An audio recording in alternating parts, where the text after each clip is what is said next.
Umulan naman dito, Diyos ko po, lahat ng tubig sa mundo parang nandirito sa Pilipinas para tayong water world. At ito na nga ang panahon, ito na yung panahon na kinatatakutan ng mga magnanakaw sa pamahalaan. Itong panahon ng tag-ulan, bakit? Kasi dito may expose pag tag-init. Hindi naman may expose yung kanilang mga korupsyon hindi ba? Wala naman silang mga programa para sa tag-init. Pero marami silang mga programa, ginagamit nilang programa ng tag-ulan sa Pilipinas. Ayan, nandiyan yung mga flood control project. Di ba? Nandiyan yung mga kung ano-anong mga proyekto para hindi magbaha. Pero itong mga panahon na ito yung mga napapadasal sila. Ito yung mga panahon kung saan ang ating mga politiko ay nagiging mga relihiyoso. Relihiyoso bakit? Nagdadasal sila na sana hindi mabisto ang kanilang mga kalokohan, kasalanan, pagnanakaw sa bayang Pilipinas gamit ang flood control project budget natin.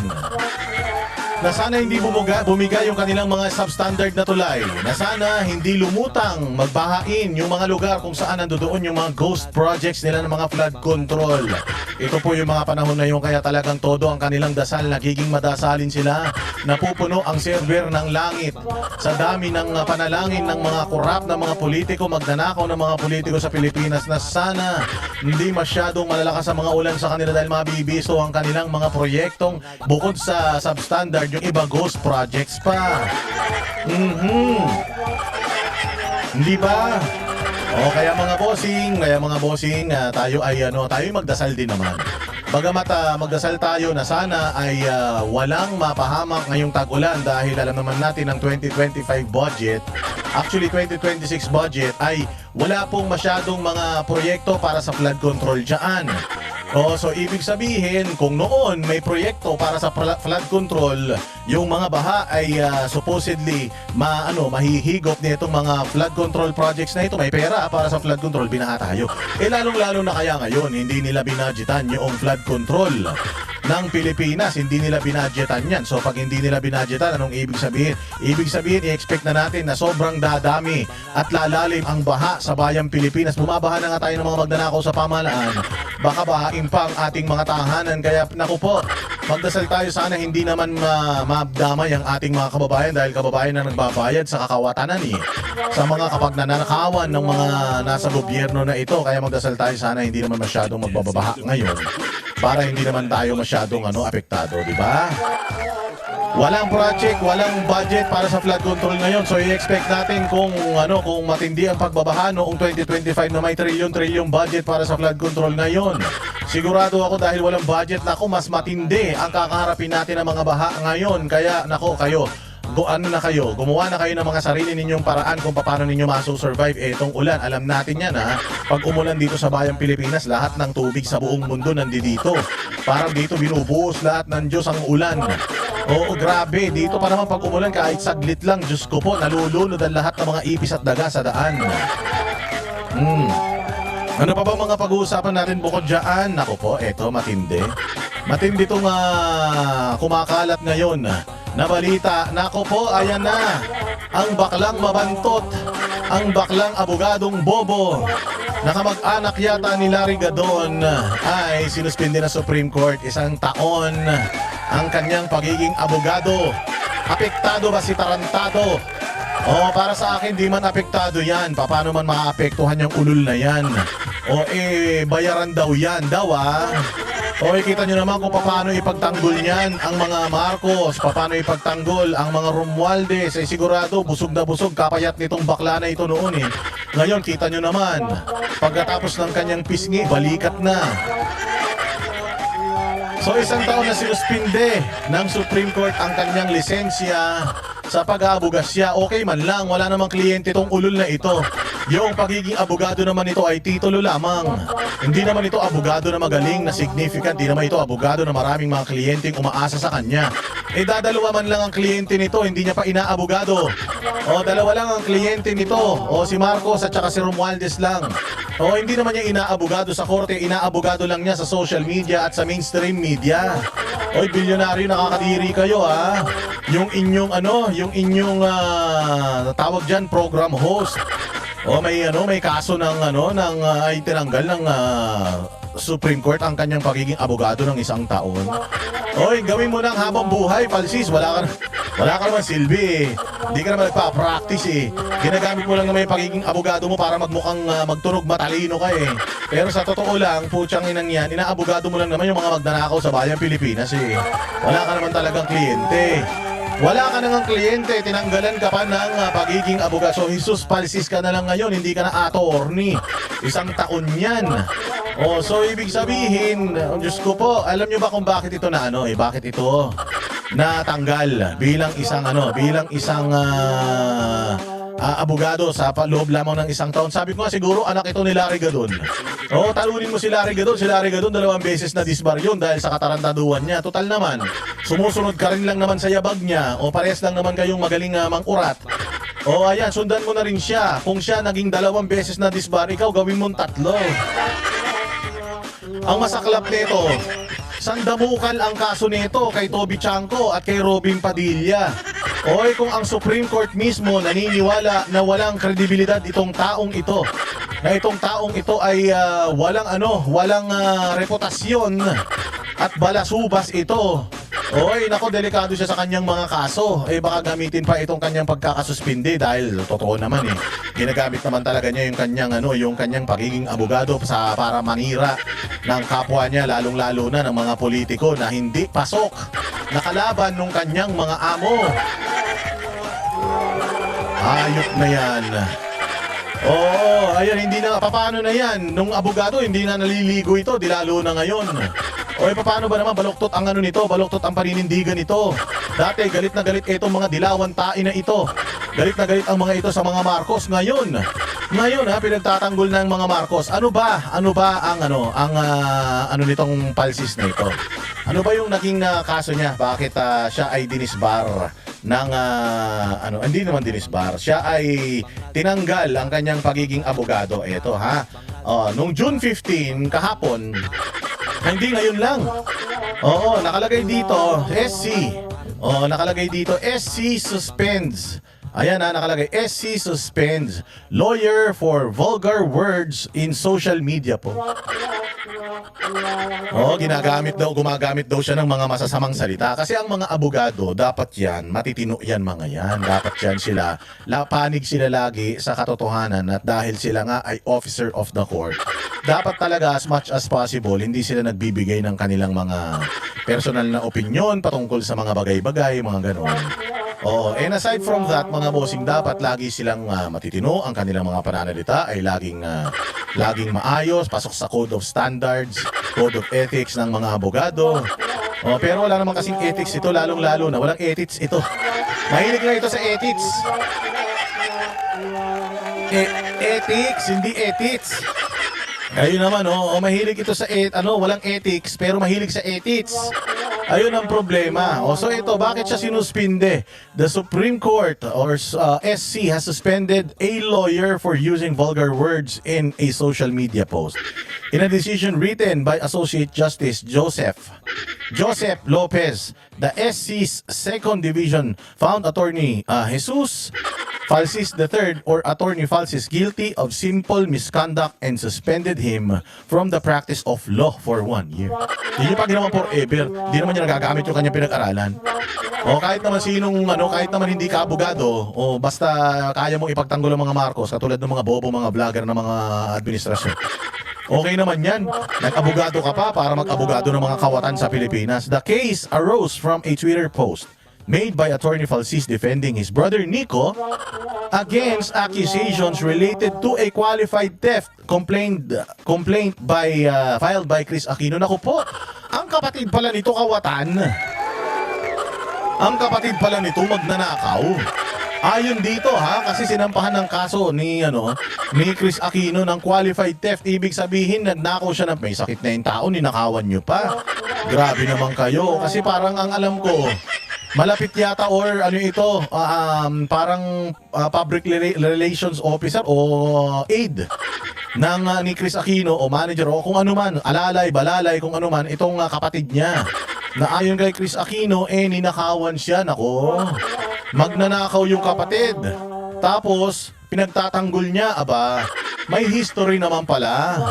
nagtatanggol sa kawatan, kaya naman pala napakadali na lang sa kanyang magtanggol sa mga Marcos kahit nagalit siya sa mga Marcos noon.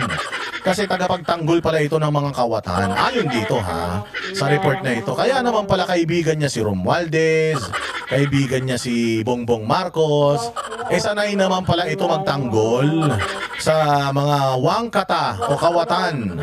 Pag binaliktad mo, ayan o, sabi niya dito, yung mga bias na dilawan dyan, halata kayo sa allegations ni Chris, paniwalang-paniwala na kayo agad, pero sa alegasyon namin na she threatened my brother, wala akong narinig sa inyo. Pakyo kayo, mga gago.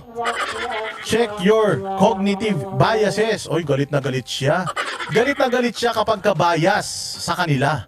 Pero kapag ka siya ang bias tungkol sa mga Duterte, bias tungkol kay Inday Sara, bias tungkol kay Cayetano, bias tungkol sa iba pang mga connected sa mga Duterte na mga politiko, okay lang sa kanya, pero galit na galit pala siya sa mga bias na mga dilawan na mga katulad niyang mga abnormal.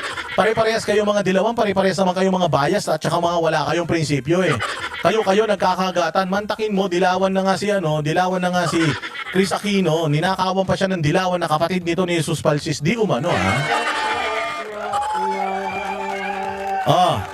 Sabi dito Jason Jean H. Baltao, Aquino's former business partner, filed a complaint against Falsis before the IBP for conduct unbecoming of a lawyer. Hindi naman talaga yan, hindi naman karapat dapat maging lawyer yan. Attorney Falsis argued that previous SC rulings held that the phrase, putang ina, is often used to express anger, frustration, not to defame. He also claimed that lawyers are entitled to freedom of free expression.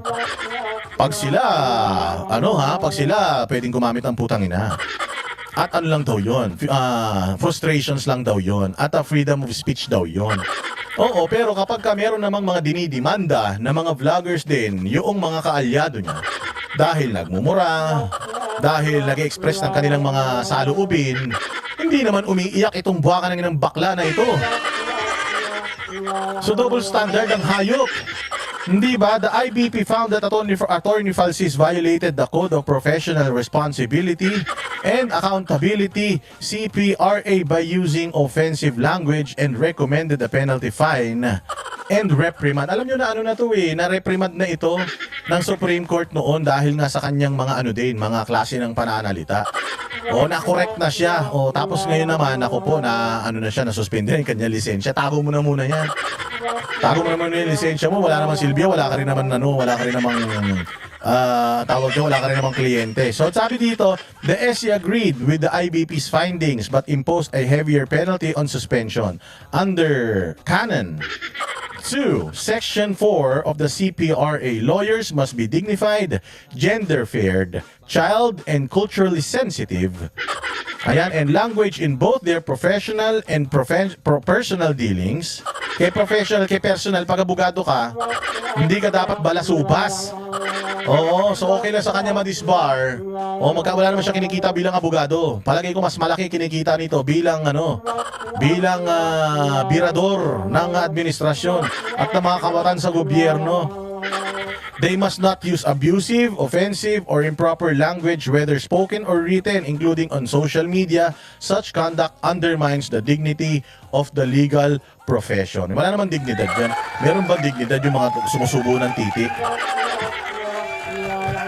May dignidad ba pagka lalaki ka tapos susubo ka ng burat? Hindi ba? Wala namang mga dignidad pagka ganyan. Bawal yan. So ayan, gaano ba kasi so ayun na, dahil yung sa kanyang pagtatanggol sa kanyang kapatid at nag-tweet siya, dahil dun lang naman magaling yan, hindi niya kaya pagtanggol yung kapatid niya sa korte, kaya sa Twitter na lang niya pinagtanggol. Dahil wala mong kwentang abogado ito. At doon sa Twitter, nag-aakusa siya doon at kung ano-ano yung mga ginagamit niya, mga salita, inaaway niya yung mga kapwa niya dilawan. Wala man tumanggap kasi dito kay Falsis. Nung pupunta sana to sa DDS, di tinanggap to kasi bakla na, tanga pa. Kaya tinanggal, magagaling yung mga bading dito. Sa DDS, mahuhusay, hindi siya karapat-dapat eh. Ngayon, floating siya. Ngayon, nakahanap siya ng kliyente. Dilawan tsaka loyalista na siya. Ayaw nito kay Risa Ontiveros. Ayaw nito, gusto nito si Leni Robredo, ayaw nito kay Risa, ayaw nito kay Kiko, gusto nito si Bam. Ewan ko, baka sa radar niya pumasok sa Baka pumasok si Bam Aquino sa radar niya. O ngayon, yung kapatid daw niya, nangawat daw, nandugas daw, mandarambong daw, dinugas si Chris Aquino. So ngayon, binabanatan yung kapatid niya ng mga kapwa niya mga dilawan, tapos nagagalit siya sa mga kapwa niya dilawan, pinagtatanggol niya yung niyang kapatid na kawatan sa bagay. O buti pa si Amy Marcos, yung kanyang kapatid na kawatan at saka adik, di umano. Hindi niya pinagtatanggol. Dapat pag mali. Pag magnanakaw yung kapatid mo, kay kapatid mo yan, dapat pag nagnakaw yan, accountability and responsibility and credibility. Ayop na yan. So ayun, kaya naman pala, sanay na sanay. Pasok pala sa kanyang resume. Yung pagtatanggol sa mga magnanakaw, kaya naman pala. Napakatindi ng pagtatanggol nito sa kanyang mga, ewan ko, mga amo niya, palagay ko, mga amo niya yun, pero baka mali ako. Ngayon ito, ganito kasi kabaloktot ang utak niyan. Paano mo sasabihin na ito, hindi to attack dog? Hindi ba sabi niya, with all due respect, syempre kina Senator Alan Peter Cayetano, sila ang mali. Mali daw abogado ka, tapos ganito ka mag-isip. Mali daw si Alan Peter Cayetano, bakit? Tingnan na lang natin, sino ang nasa panig ni Gatchalian? Malacanang recognizes Gatchalian. The House of Representatives recognizes Gatchalian. IBP recognizes Gatchalian. Tanga, dinisbar ka nga ng IBP. Sigurado ako, kalaban mo na rin ng IBP ngayon. Pwede ka na mag-tweet against IBP. Hindi pala dinisbar, kinancel lang pala, yung sinuspend ng 1 year. Yung kanyang lisensya. Ayan, wala pa muna sa Supreme Court. So, sabi dito nung isang magaling na abogado, ito walang kulay itong abogado nito, minsan dilawan siya, minsan pulahan, minsan basta gitna lang siya. So anong ibig mo sabihin pag ni-recognize ka ng Malacanang, ikaw na ang valid? Mantakin mo, abogado ka, tapos ganito ka mag-isip.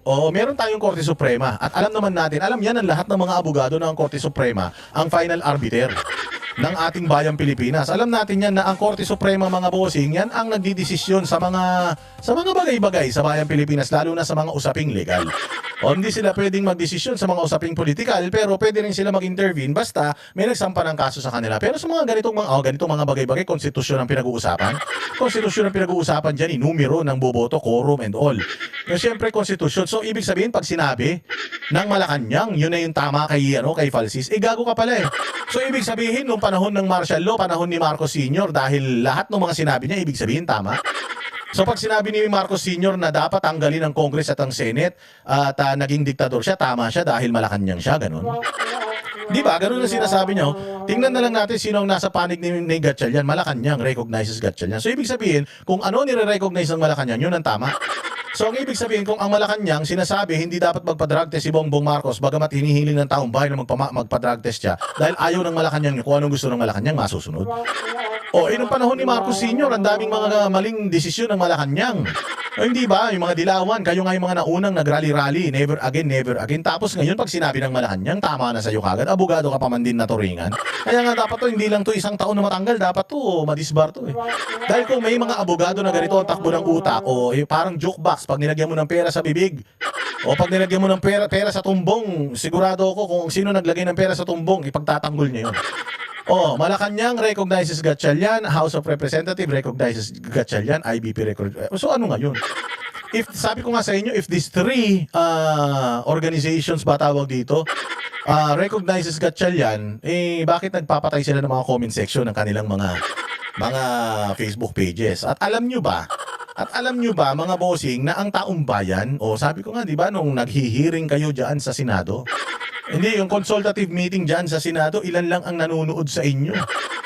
Ilan daang tao lang ang nanonood sa inyong consultative meeting, samantalang sa press conference nila Baligot at ni Senator Robin Padilla, 1,000 ang nanonood. So, papaano yun? So, regardless kung ang Malacanang, ang House at ang IBP ay nire-recognize si Win Gatchalian, ang taong bayan hindi. Ang taong bayan hindi. Sino ba mas importante? Yung mga organisasyon na yan, yung mga grupo na yan, o yung taong bayan? So kung sinasabi ng taong bayan, dapat magpa-drug test si Bongbong, magpa-drug test na siya. Kung sinasabi ng taong bayan, pulso ng taong bayan, mas naniniwala sila kay Cayetano dahil binoto siya ng 13 na mga senador para maging Senate President, dapat yun ang sinusunod natin. So ibig sabihin, kahit nasa konstitusyon, abogado ka pa man naturingan, kahit nasa konstitusyon na kailangan mo ng majority of 13, para ikaw ay makapaghalal ng bagong leadership sa Senado at maibakante mo ang mga posisyon ng mga komite sa Senado, para sa iyo, kapag sinabi ng Malacanang na kahit siyam lang Pwede na yan. So, susunod ka? Asa na ang prinsipyo mo? Okay, kaya, sabi ko nga sa inyo, pinagkanuno niya yung prinsipyo niya, itong pagiging abogado niya, dapat tanggalin na yan sa kanya. Dahil itong mamang ito, propagandista man lang ito, political operator man ito, hindi man to abogado na naggimagamit ng kanyang profesyon para sa ikabubuti ng sambayan ng Pilipino. Anong legal basis doon? Sabi nga nito ni Edward Chico, kahit si Edward Chico, minsan binabanatan niya ng mga Duterte, o sabi niya, anong ibig sabihin doon? Pag nirecognize ka ng Malacanang, ikaw na yung valid? So anong legal basis doon? Kasi ang alam ko, dapat Korte Suprema pa rin ang magdidesisyon. O kung ikaw abogado ka, matinukang abogado, alam mo yung pinag-aralan niyo yun. Oo, na Supreme Court ang magdidesisyon. So ito, sinasabi niya dahil meron ng basbas ng Malacanang, may basbas na ng House at may basbas na ng IBP, magnanakaw yung Malacanang, magnanakaw yung House. So pinagtatanggol mo at pinakikinggan mo yung bahay ng mga magnanakaw. So ibig sabihin magnanakaw ka rin sa bagay. Sabi ko nga sa inyo, sino bang pinagtatanggol nito? O, pinagtatanggol niya yung kapatid niya na di umano magnanakaw. Ninakawan daw si Chris Aquino, di umano. O, so kaya ngayon ganun din siya. Yung mga magnanakaw sa Malacanang at saka dito sa House of Representatives, pinagtatanggol niya. O, para saan? Hindi mo naman gagawin niya ng libre, sir. Sigurado tayo hindi ka magbibenta ng prinsipyo mo para sa libre. O sasabihin nyo naman, kayong mga DDS, di nyo rin gagawin ng libre yan. Tanga. DDS na kami noon pa, hindi naman kami bumaliktad. Yung mga DDS na bumaliktad, sigurado ako, binayaran ng prinsipyo ng mga yan. Mas importante ang pera para kesa sa prinsipyo sa mga yan kami. Na mga dati ng mga Duterte, die-hard supporter, hanggang ngayon nandito pa rin kami. Hindi dahil kumikita kami dito, kundi dahil ito ang gusto ng sambayang Pilipino at inaalay namin yung aming prinsipyo doon sa totoong apektado ng mga pagnanakaw na ito at paghihirap ng bayang Pilipinas, which is yung mamamayan, kupal ka. Hayop ka. Wala kayong mga prinsipyo. Kami ang boses ng masa, hindi natatakot. Katotohanan lang, di kami nalulunod. Walang bahid ng sismis, lahat ay totoo.